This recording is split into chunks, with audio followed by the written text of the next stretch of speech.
오늘 장은 좋은 걸까요? 나쁜 걸까요? 제자리를 잘 못 지켜갔던 오전장만 보더라도 흔들리나 싶었는데 오후장에는 조금 힘을 내줬고 다시금 좀 불안한 움직임을 보입니다. 두 프로께 이야기 들어볼게요. 유한타증권 송태용 과장, 미르경제연구소 정태근 이사입니다. 어서 오세요. 네, 반갑습니다. 안녕하세요. 네. 정태근 이사님. 초반에 약했고 오후 들어 비교적 아시아장 대비 좋았고 다시 흔들리는 현재. 환율이 많이 급등하거든요. 오늘장 안 좋은 건가요? 괜찮은 건가요? 최근 시장은 뭐 계속 그냥 똑같은 시장이라고 말씀드려야 될 것 같아요. 무슨 그 얘기냐면 범주를 저는 벗어난 줄 알았어요, 오전에. 네? 그 어떤 거요? 범주를 벗어난 줄 알았습니다. 이렇게 똑같다. 저는 아직 아닌 것 같은데요. 어, 아마 연말까지 좀 지속이 되지 않을까라고 생각을 좀 하고 있거든요. 네. 그러니까 지난 시간에 아마 짚었지 싶다라는 생각이 좀 드는데 뭐 코스피, 코스닥 지금 2,500포인트, 810포인트 뭐 답보 상태 보이는 부분들은 뭐 계속해서 언급을 드려서 잘 알고 계실 겁니다. 근데 이거는 이제 기술적 반등이 끝이 나고 난 다음에 호재도 그리고 악재도 없는 시장이 지속이 되다 보니까 시장 그냥 누워버렸다 보시면 될 것 같아요. 그러다 보니까 아무래도 중소형주 쪽으로 이제 매기가 쏠리고 있는데 이 중소형주 같은 경우는 또 이제 투자 심리에 따라서 좋았다가 나빴다가 그리고 빠른 순환매가 발생됐다가 그러니까 도대체 어떻게 하라는지 모르겠다라는 표현이 딱 맞을 정도 된 시장이라고 보시면 될 것 같아요. 뭐 순환매 같은 경우도 뭐 잘 아시겠지만 지난주 후반 같은 경우도 STO 얘기를 했었다가 요소수 얘기를 했었다가 또 마이크 플라즈마 페럼 관련돼 가지고 오늘 또 부각이 되고 있고 그리고 어제 같은 게 또 가상화폐 관련주가 강세 보였다가 그러니까 매일매일 바뀝니다. 빠르게. 근데 중요한 건 이런 것들이 많았다가 작았다가 그 차이일 뿐이죠. 무슨 얘기냐면은 뭐 오늘 기준으로 보게 되면은 그 종목별 등락현황을 보시면 아시겠지만 오늘 하락 종목수가 코스닥 기준으로 1069 종목이거든요. 상승 종목수가 480 종목이고요. 근데 어제는 또 이게 반대였어요. 네. 그러니까 계속 이것도 오락가락 왔다 갔다 하고 있다라는 거죠. 오늘 유독 나쁘게 볼 이유는 네. 없다는 거죠. 전 달러가 장중에 네. 너무 고점을 찍고 올라가고 오늘 니케이랑 앞서 브리핑에서 들은 것처럼 항생지수 네네. 중심으로 또 1% 넘게 크게 빠지고 네네. 우려 섞인 시각으로 봐야 하나 싶었거든요. 보시는 그 예상 네. 코스피의 범주 안에서 제자리라고 보시는 범주가 한 네. 어느 정도의 밴드예요, 이사님?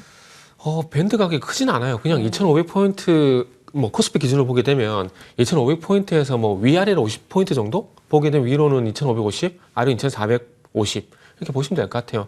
지금 뭐 제 말씀을 듣고 한번 지수 차트를 한번 보세요. 보시면 지금도 화면에 나오고 있지만은 11월 15일 기준으로 보게 된다라면 지금 코스닥 지수인데 거의 뭐 종가 기준으로 보게 되면은 변화가 없어요. 그러다 보니까 제가 누웠다는 표현을 좀 쓴 거고요. 네. 그러다 보니까 대형주보다는 중소형 쪽으로 가고 있는데 시장이 그렇게 나쁜 건 아니거든요. 나쁜 건 아니다 보니까 이슈에 따라서 뭐 등락이 좀 나오고 있다고 보시면 될 것 같아요. 네. 그리고 이제 뭐 개별 종목 장세가 지속이 되고 있다. 요 얘기를 아마 다음 주 이 시간에 똑같이 하지 않을까라는 그런 생각이 좀 드는 이제 불길한 예감이 좀 드네요.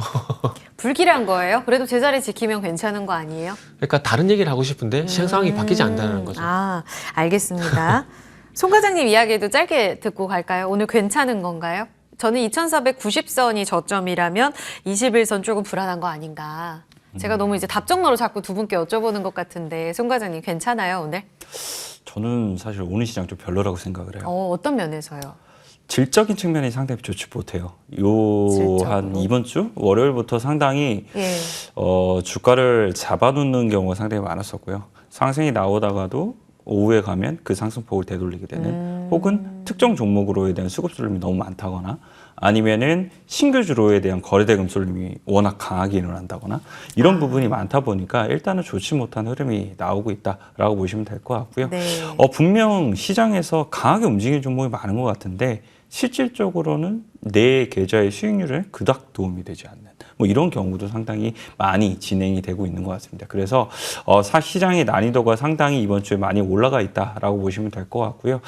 다만 이제 이러한 시장이 안타깝게도 다음 주에도 계속 이렇게 될 가능성이 상당히 높아 보여요. 네네. 그래서 어떤 종목군에 지금 자금이 많이 몰리고 있는지 이런 부분을 계속적으로 좀 보시는 게 필요하다라고 말씀드리도록 하겠습니다. 그 자금이 움직인 쪽이 혹시 오늘 2차 전지의 영향력은 어땠는지 궁금해요. 간밤에 미국 시장에서 리튬 관련한 종목들이 크게 올라서 오늘 기대하신 분들 많으셨을 텐데 2차 전지가 비교적 약했고 물론 포스코 퓨처임은 아주 개별적으로만 급등락을 좀 보이는 종목 중에 하나입니다. LNF나 에코프로비엠은 그래도 저점 대비 올라온 구간. 전고체 쪽만 좀 움직였던 것 같거든요. 어떤가요? 일단은 어제 시간에서 이미 에코프로 BM하고 포스코퓨처엠이 좋았었어요. 그래서 오늘 상당히 이쪽으로에 대한 대금 쏠림이 더 나오는 것이 아닌가라고는 생각을 해볼 수가 있기는 할 텐데 지금 2차 전지 섹터 내에서는 확실히 악재하고 호재하고 섞여 있다 보니까 전반적으로 다 모두 보내기는 어려운 시장, 어려운 환경이다라고 좀 생각이 되고 있습니다. 그래서 이슈가 나오거나 포커스가 맞춰지는 종목군들 같은 경우에는 보다 뾰족하게 올라가는 경우가 상당히 많기는 한데 그렇지 못한 경우에서는 확실히 수급적인 부분에 의해서도 조금 눌림이 나올 수 있는 부분이 있지 않나라고 생각을 해볼 수 있는 것 같고요. 또 반대로 워낙 많이 빠졌던 종목군들에서에 대한 반등이 일부 또 예상을 해볼 수 있는 부분이 있는 것 같아요. 뭐 WCP라든지 아니면 SKI 테크놀로지라든지 첨보라든지 이런 기업군들 같은 경우에는 워낙 섹터가 많이 올랐음에도 불구하고 이쪽 섹터는 많이 빠졌었거든요. 그리고 요 근래 이제 이 중국 관련돼서 원부자재 관련된 이제 제한이 나오기 시작을 하게 되면 이제 국내 업체 걸 더 많이 사용을 하게 될 수밖에 없다. 라는 이런 논리로서 지금 주가의 흐름이 상당히 좋은데 그 논리는 사실 예전에도 있었었어요. 그럼에도 불구하고 빠졌다가 다시 올라간다는 것은 확실히 이쪽에 대한 많은 여력이 있기 때문에 상승에 대한 부분, 이런 부분에 의해서 움직이는 것이 아닌가라고 판단을 해볼 수 있는 것 같고요. 이러한 이제 섹터 전반적인 다 같이 움직이는 것보다는 섹터 안에서 뭐 전고체가 반짝거리다가 아니면 밑에 바닥권에 있는 게 반짝거리다가 혹은 아니면 에코프로 BM이라든지 아니면 포스코퓨처엠이라든지 이런 아예 큰 지수 연관성이 있는 종목이 움직인다거나 그런 것들이 계속 반복적으로 나올 가능성이 상당히 높아 보인다라고 생각되고 있습니다. 그럼 그 안에서만 순환매로 플레이하는 건 괜찮은 거예요? 어렵잖아요.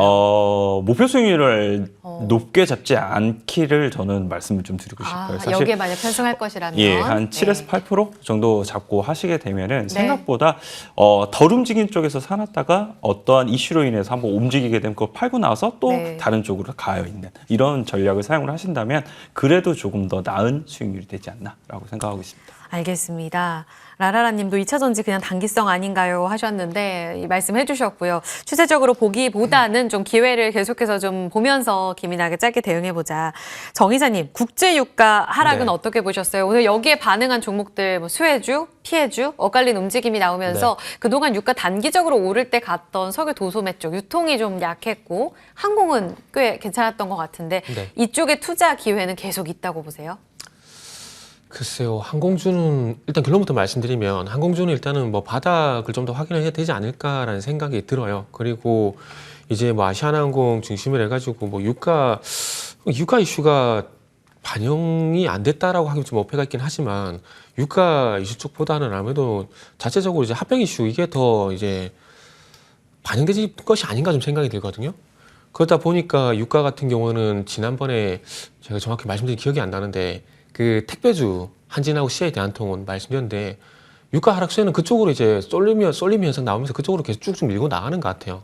한진하고 지금 CI 대한통운의 주가 상당히 많이 올랐거든요. 그런데 이 얘기를 왜 말씀드리냐면은 이전에 그 주전인가요? 그 날짜가 정확히 기억이 안 나는데 아마 11월 14일 전후지 않나는 생각이 좀 들어요. 그 전후를 가지고 유가 하락 수혜제 가지고 항공주가 그때 한번 LCC가 부각이 됐었거든요. 근데 부각이 됐었는데 그때 당시 항공주보다는 이 대한통운하고 한진이 더 많이 이렇게 주가 상승한 모습이 나오더라고요. 그래가지고 그쪽으로 쏠림 현상이 나왔다고 생각이 들고 그리고 오늘 항공주 같은 경우는 물론 유가 하락 수혜 이게 전혀 없는 것은 아니지만 이슈의 우선순위 측면에서 보게 된다면은 유가 하락보다는 아무래도 이제 합병 이슈 여기서 더 반영이 되게 되면서 제가 봤을 때는 이제 LCC 상승이 좀 나온 게 아닌가 생각이 들어요. 왜냐하면은 LCC 지금 상해 보게 되면 에어부산이나 뭐 아시아나항공 뭐 이런 종목들이 올라가 있는 부분들을 보게 된다면 그 반대로 제주항공하고 뭐 대한항공 같은 종목들이 또 아래 내려와 있거든요. 물론 상승폭이 상승 안 한 것이 아니라 상승폭을 봤을 때 지금 화면에 보시는 것 같이 상단에 조금 합병 이슈와 연관성 있는 항공주들이 올라와 있다는 것들이 조금 그렇게 생각이 들게 하는 요인이라 봐야 될 것 같아요.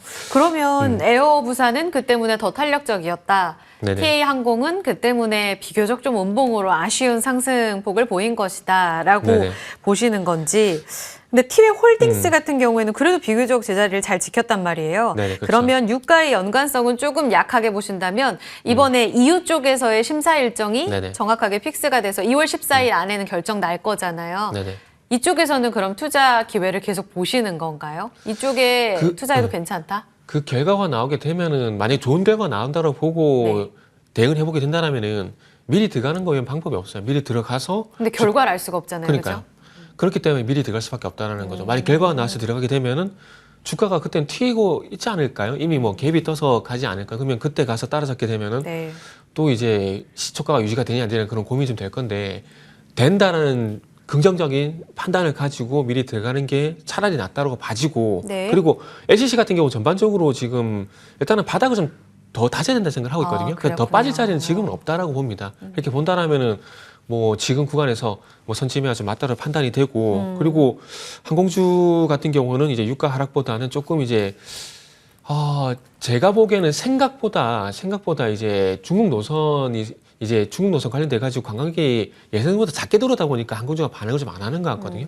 그렇기 때문에 이런 부분 좀 해소할 만한 어떤 새로운 모멘텀 좀 나타나지 않을까 생각이 들기 때문에 항공주 그러니까 LCC 같은 경우는 조금 이제 추가적인 바닥이 필요하다 이런 관점에서 말씀드리고 싶고 정유주 같은 경우도 뭐 피해주긴 한데 시장에서 그닥 관심이 없는 상황들이기 때문에 뭐 그닥 신경 쓰실 필요는 없을 것 같아요.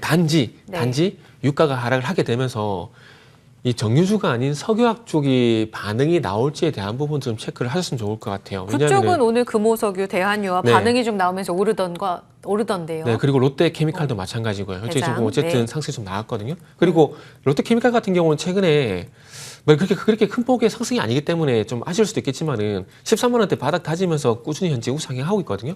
그래서 이런 것들이 아마 유가 하락에 대한 수혜를 좀 받는 것이 아닌가 생각이 들어요. 왜냐하면은 아시겠지만 유가가 하락하게 되면 원가가 다운이 되잖아요. 그래서 그런 부분들 때문에 네. 아마 석유화학 같은 경우는 지금 흐름이 나오는 것이 아닌가라고 말씀드릴 수 있을 것 같네요. 알겠습니다. 확실히 지금 아시아나 IDT 쪽으로, 그러니까 합병 이슈 나오면서 아시아나나 대한항공은 또 조용했는데 이쪽으로는 워낙 단기 트레이딩 하시는 수급이 많이 쏠리는 것 같아요. 지금 상한가 잠깐 접어드는 모습도 확인되고 있거든요. 이 부분까지 이야기 들어봤습니다. 한미약품으로 넘어갈게요. 특징주 오늘 제약 바이오 쪽에서 다 각자의 재료를 갖고 다른 움직임이었지만 그 시세는 조금씩 달랐지만 방향성 자체가 제약 바이오가 같이 꿈틀거리는 이런 모습을 보여줬습니다.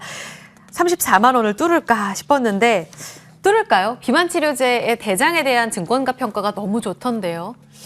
일단 그 제약 바이오 섹터에서 사실상 2024년도에 계속적으로 기대가 되는 몇 가지 품목들이 있어요. 네. 그런 부분이 하나가 비만 치료제가 될 수 있을 거고, 뭐 치매라든지 아니면 ADC 관련된 부분이라든지 뭐 이런 부분이 계속적으로 이야기가 나오게 될 텐데, 어쨌거나 비만 치료제에 관련된 시장의 성장 혹은 가능성 이런 부분은 이미 글로벌 제약사에서 많은 부분 확인이 되고 있다고 생각을 하고 있습니다. 사실상 노보노디스크 아니면 일라이릴리 뿐만 아니라 다른 업체들 같은 경우에도 사실 이런 비만 관련된 약을 더욱더 만들기 위해서 더 많이 뛰어들고 있거든요. 그만큼 시장에 대한 부분 자체가 더욱더 많은 부분 확장이 되고 있다라고 생각을 해볼 수 있는 것 같고요. 국내에서는 아까 말씀을 하신 것처럼 사실 한미약품이 가장 빠른 선두 위치에 서 있다라고 생각을 해볼 수 있는 것 같아요. GLP-1 제재 관련돼서도 사실상 당뇨병 치료제가 이제 비만 치료제가 되는 건데, 국내에서 11월에 임상 3상에 이미 시각적 승인을 받게 됐고요. 관련돼서 뭐 좋은 결과를 가장 빨리 받아볼 수가 있게 될 거니까 그런 부분이 당연히 한미약품에게 더욱더 수급이 쏠릴 가능성이 높지 않나라고 생각을 해볼 수 있는 것 같습니다. 그 외에 이제 종목들 같은 경우에는 사실 조금 더 작은 종목들이 많습니다. 뭐 예를 들어서 펩트론이라든지 아니면 오늘 사실 나이백 같은 경우에도 네. 관련돼서 비만 치료제 관련된 부분을 가지고 있는데, 그런 부분이 보다 더 테마성으로 움직일 수 있는 부분이 상당히 있기는 하겠지만 그 제형이라든지 제재라든지 이런 부분 자체가 제약업계에서는 확실히 된다 안 된다를 판단을 잘 못하고 있더라고요. 그래서 이런 부분 좀 생각을 해봤을 때는 트레이딩 관점에서는 물론 그런 종목들이 더욱더 탄력적으로 움직이니까 가능성이 있기는 하겠지만, 내가 조금 트레이딩 관점을 잘 못하시는 분들이라면 이 한미약품을 사실상 오늘 거래량도 터졌기 때문에 그런 부분에서 접근하기는 나쁘지 않다라고 생각을 하고 있습니다. 그래서 한미약품 일단 관심 있게 보셨으면 좋을 것 같고, 자리때만 보면은 사실 부담감은 없는 건 한미사이언스가 더 없어요. 그래서 한미사이언스까지도 관심 있게 한번 봐보자라고 말씀드리도록 하겠습니다. 한미사이언스, 그 대안까지 말씀해 주셨어요. 좀 좋지 못했던 쪽으로 특징주 마무리하겠습니다. 송 과장님께 한 번 더 질문 드릴게요. LG전자가요, 98,000원 직저점의 어떤 박스권 하단을 다 뚫고 내려갑니다. 95,200원까지 4분기 실적이 많이 안 좋을 거라면서 증권가에서도 목표 주가 내려잡던데, 지금 대응을 못 하신 분들은 지금 어떻게 할 수도 없을 것 같은데 이거 어떻게 봐야 되나요? 일단 줄여야 된다. 라고 말씀드릴 수 있을 것 같아요. 비중 줄여요? 네, 98,000원이 사실 지난 6월 달부터 계속적으로 이제 상승을 했던 이 저가 수준이었었는데 그걸 오늘 처음으로 뚫고 내려갔기 때문에 그런 부분에 있어서는 아쉽기는 하지만 그래도 추가적인 하락을 생각을 해볼 수 있어서 일단은 줄여야 된다라고 말씀을 좀 드리고 싶고요. 지금 일단은 경기 침체에 대한 부분이 결국은 소비 여력에 대한 부분의 둔화, 그에 따라서 실적이 안 좋아질 수밖에 없다. 이러한 논리가 지배를 하고 있는 것 같습니다. 그리고 LG전자의 아직까지 이미지는 가전의 이미지잖아요. 가전의 이미지다 보니까 이러한 논리에 있어서 피해가기가 많이 어려운 부분이 있을 것 같고요. 만약 정말 이제 전장 관련돼서 특별한 이슈가 나와서 반등이 나오기 전까지는 일단 LG전자는 보수적으로 바라봐야 된다라고 말씀을 드릴 수가 있을 것 같습니다. 상당히 좀 아쉽네요. 안타까운 종목 중에 하나인데 의견 조금 더 보수적으로 주셨습니다. 참고해 보시고요. 관심주 듣고 마무리하겠습니다. 두 분 다 가져와 주셨는데 먼저 정 이사님 FNS테크 네. 가져와 주셨습니다. 네네. 일단은 이제 뭐 삼성전자 HBM 관련돼서 좀 준비를 했습니다. 그 최근에 뭐 캐시텍이라든지 솔브레인 같은 종목대 좀 움직임이 괜찮다 보니까 FNS테크 같은 경우도 좀 동행하는 흐름이 나오고 있다고 보시면 될 것 같아요. 그 아시겠지만 이제 삼성전자가 엔비디아양 그 HBM3 그 샘플 테스트를 이제 진행을 하고 있는 상황이거든요. 그래서 네. 결과가 이번 달 안으로 나온다고 합니다. 지난 8월달, 9월달 같은 경우에는 이제 수율이 이제 발열 문제 때문에 일단 컷오프 당했는데 이번에는 어쨌든 엔비디아가 이제 하이닉스뿐만 아니라 이제 매출 그 공급처 다변화 이거를 현재 목적으로 하고 있는 상황들이기 때문에 이번에 상당히 좋은 기회라고 좀 보고 있거든요. 그렇기 때문에 지금 거의 뭐 된다라고 판단을 하고 일단은 현재 지켜보고 있는 상황입니다. 그래서 12월 달 마무리가 되게 되면은 내년부터 납품이 가능해지게 되고 그렇게 되면은 이제 내년 매출로 이제 반영이 될 죄송합니다. 내년부터 이제 납품이 진행되게 되면은 내년부터 이제 매출로 반영이 될 거거든요. 근데 만약에 안 되게 된다라면은 HBM 쪽에서는 이제 하이닉스로 완전히 뒤진다라고 볼 수밖에 없을 것 같아요. 지금 HBM3 같은 경우는 거의 뭐 하이닉스가 거의 독점적으로 공급할 가능성이 거의 뭐 99% 현재 상황이거든요. 네. 그렇기 때문에 어쨌든 엔비디아 쪽 공급처를 잡는 게 상당히 중요하다고 좀 보고 있습니다. 그래서 그러다 보니까 이 삼성전자 HBM과 관련돼 가지고 수혜들이 상당히 좀 많습니다. 그 방금 말씀드린 뭐 K시텍 같은 것들 그리고 이제 뭐 솔브레인 이런 것들이 있는데 CMP 관련돼 가지고 이제 FNS테크 같은 경우도 마찬가지로 일단은 관련주라 보시면 될 것 같아요. 일단 재사용 CMP 패드 관련돼 가지고는 삼성전자하고 2021년도에 이제 공동 특허를 출원한 상황이고요. 그러면서 CMP 패드를 현재 삼성전자 쪽으로 공급을 하고 있는데 삼성전자형 점유율을 계속해서 높여가고 있는 상황입니다. 그래서 네. 올해 한 80억 정도 매출이 기대가 되는데 내년 한 200억 정도 매출이 기대가 된다고 하거든요. 그래서 일단 최근에 뭐 10,000원대 쉽지 않은 가격대 돌파가 된 상황이기 때문에 한번 추가 상승 한번 노려보자라는 관점에서 일단 오늘은 FNS테크 말씀을 드리도록 할게요. 가격 전략까지 뭐 참고삼아 말씀을 드리면은 네. 일단 매수가 같은 경우는 이제 11,000원에서 11,500원 정도 말씀을 드릴 거고요. 그리고 손절가는 1,750원 좀 디테일하게 잡았습니다. 그리고 목표가는 14,000원 제시하도록 하겠습니다. 11,750원까지 올라가면서 최근 시세가 단기적으로도 좋았던 쪽인데 여기에서 좀 더 업사이드를 보고 있고요. 12월에 중요한 결과 발표 나오게 되면 추가적인 시세 분출에 대한 기대가 높일 수 있다라는 의견이었습니다. FNS테크 송 과장님도 TMC, IT 두 분 다 반도체. 네, TMC는 사실 반도체 소재 업체예요. 특수 가스 업체인데 생각보다 삼성전자의 낸드 가동률 자체가 빠르게 올라오고 있어서 이제는 소재 업체에도 주목을 해야 된다라는 스토리로 가지고 왔다라고 보시면 될 것 같고요. 네. 하나 머티리얼즈라든지 아니면 원익 머티리얼즈가 바닥에서부터 반등이 나오기 시작을 하게 되는데 TMC도 이런 부분에 있어서 충분히 수혜를 받을 수 있는 종목이다라고 보시면 될 것 같습니다. TMC는 특수가스 관련돼서 사실상 이제 국산화에 가장 기술력을 가지고 있는 종목이다라고 보시면 될 것 같고요. 관련돼서도 이제 희귀가스에 대한 가격이 조금 많이 하락을 하게 되면서 이번 연도 실적에 대한 부분이 좀 좋지 못했던 부분이 있었었는데 2024년도에는 다시 가동률 회복과 함께 QA 증가를 누려볼 수 있는 부분이 있다라고 보시면 될 것 같고요. 가격적인 측면에서 보게 되면은 합성가스 관련돼서 매출 비중이 추가적으로 늘어나게 되면서 이러한 이 제품 믹스에 대한 부분도 상당히 좋아질 수 있는 부분이 있습니다. 이에 따라서 2023년에 역성장을 상승을 기록을 하게 되고 다시 한 번 더 2024년도로 가게 되면서 실적에 대한 업사이드가 상당히 높아지는 부분이 있게 될 텐데 그런 부분을 실적의 턴어라운드와 함께 주가에 반영될 가능성이 상당히 높아 보인다라고 말씀을 드릴 수 있을 것 같고요. 전일 크게 오르고 오늘은 좀 쉬어가는 흐름이 나오고 있는데 목표가로는 일단은 57,000원 제시를 해드리고요. 손절가로는 37,300원 제시해드리도록 하겠습니다. 네, 상반기까지 보시는 거죠? 내년 상반기까지 당연히 봐야 되지 않을까라고 생각하고 있습니다. 네, TMC 3만 원에서 4만 1,000원까지 달 다지고 올라오고 있습니다. 5만 700원까지 여력 기억해 주시면 되겠습니다. 두 분 보내드릴게요. 정태근 이사, 송태현 과장이었습니다. 고맙습니다. 네, 감사합니다.